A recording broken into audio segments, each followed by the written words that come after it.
धृतराष्ट्र, पांडु और विदुर के लालन पालन का भार भीष्म के ऊपर था। तीनों पुत्र बड़े होने पर विद्या अध्ययन के लिए भेजे गए। धृतराष्ट्र बल विद्या में, पांडु धनुर्विद्या में तथा विदुर धर्म और नीति में निपुण हुए। युवा होने पर धृतराष्ट्र अंधे होने के कारण राज्य के उत्तराधिकारी न बन सके।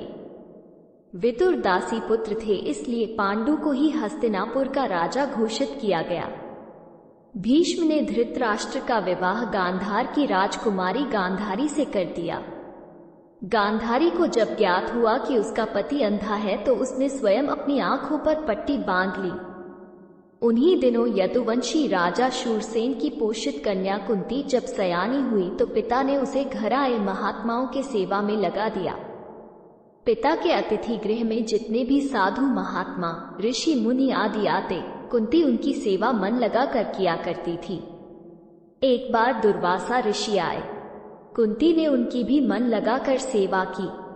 कुंती की सेवा से प्रसन्न होकर दुर्वासा ऋषि ने कहा, पुत्री, मैं तुम्हारी सेवा से अत्यंत प्रसन्न हुआ, अतः तुझे एक ऐसा मंत्र देता हूँ जिसके प्रयोग से तू जिस देवता का स्मरण करेगी वो तत्काल तेरे समक्ष प्रकट होकर तेरी मनोकामना पूर्ण करेगा। इस प्रकार दुर्वासा ऋषि कुंती को मंत्र प्रदान करके चले गए। एक दिन कुंती ने उस मंत्र की सत्यता की जांच करने के लिए एकांत स्थान पर बैठकर उस मंत्र का जाप कर सूर्यदेव का स्मरण किया। उसी क्षण सूर्यदेव वहां प्रकट होकर बोले, देवी, मुझे बताओ कि तुम मुझसे किस वस्तु की अभिलाषा करती हो। मैं तुम्हारी अभिलाषा अवश्य पूर्ण करूंगा। इस पर कुंती ने कहा, हे देव, मुझे आपसे किसी भी प्रकार की अभिलाषा नहीं है। मैंने तो केवल मंत्र की सत्यता परखने के लिए ही उसका जाप किया है।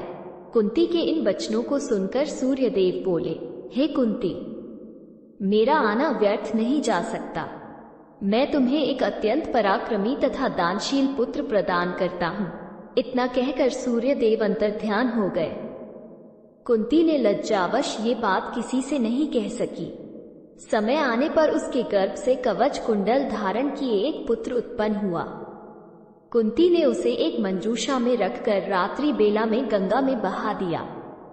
वो बालक बहता हुआ उस स्थान पर पहुंचा जहां पर धृतराष्ट्र का सारथी अधृत अपने अश्व को गंगा नदी में जल पिला रहा था। उसकी दृष्टि कवच कुंडल धारी शिशु पर पड़ी। अधृत निसंतान था, इसलिए उसने बालक को अपने छाती से लगा लिया और घर ले जाकर उसे अपने पुत्र के जैसा पालने लगा। उस बालक के कान अति सुंदर थे, इसलिए उसका नाम कर्ण रखा गया। भारत की बेटी को इतना प्यार देने के लिए धन्यवाद। कृपया वीडियो को लाइक करें और चैनल को सब्सक्राइब करें। आपका दिन शुभ हो।